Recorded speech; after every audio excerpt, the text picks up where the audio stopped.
21 describes a parallel plate capacitor system that looks like this. One plate sitting up here at 300 volts, the one next to it at 0 volts. He asks you a series of questions. The first one in particular is, which plate, left or right, is going to be the positive plate? I'm going to go ahead and say that this plate is going to be the positive plate over here because it's at the higher potential relative to what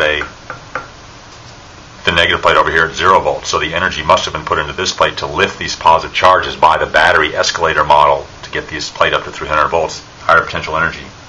The electric field strength inside the capacitor, again, you have this nice relationship here that says that U is equal to minus the work done on a charge as it moves from one end of the plate to the other. So as it goes from here to here, that must be the work done we have to impart on, say, a proton if we were trying to push it all the way across like this. There's exactly an analogous expression for potential, because remember that if we just divide U by Q and divide both sides by Q like that, we can get an analogous expression for a potential. So this will be potential V then, because U over Q is V equals to negative, and F over Q is not force anymore, but now it's the electric field dotted in dx like that. So this is the key integral for some of these systems like this as charges move across the capacitor plates like this. So in this case here, the electric field is definitely this way, going from the positive plate to the negative plate, but the motion of the charge, say, would be this way. This is the direction of the proton we're trying to shove across the capacitor plates like that.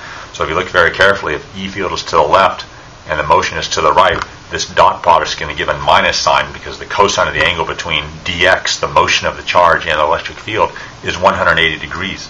So the potential then that we'd get as we move the charge across the plates then just going to be the integral of E dx.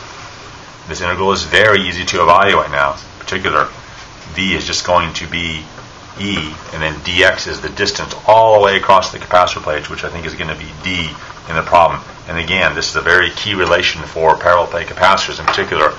The voltage is equal to the electric field between the plates times the distance between them. So I think with a relationship like this one here, you should be able to solve for 21b when it's asking what is the electric field strength inside the capacitor. You know the potential difference across the two plates, you know the distance between them. I think you should be able to take it from there.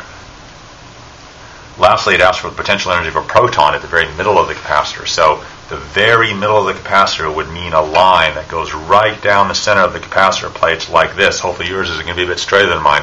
If it's right in the middle, it'll definitely be at a potential of 150 volts right there at the center.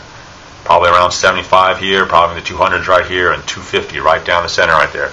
If you want the potential energy of a proton put right there at the center like that, then certainly you could use a relationship here that potential energy is Q times potential. So you know the potential of the proton's at multiplied by its charge. That will be the potential energy of it.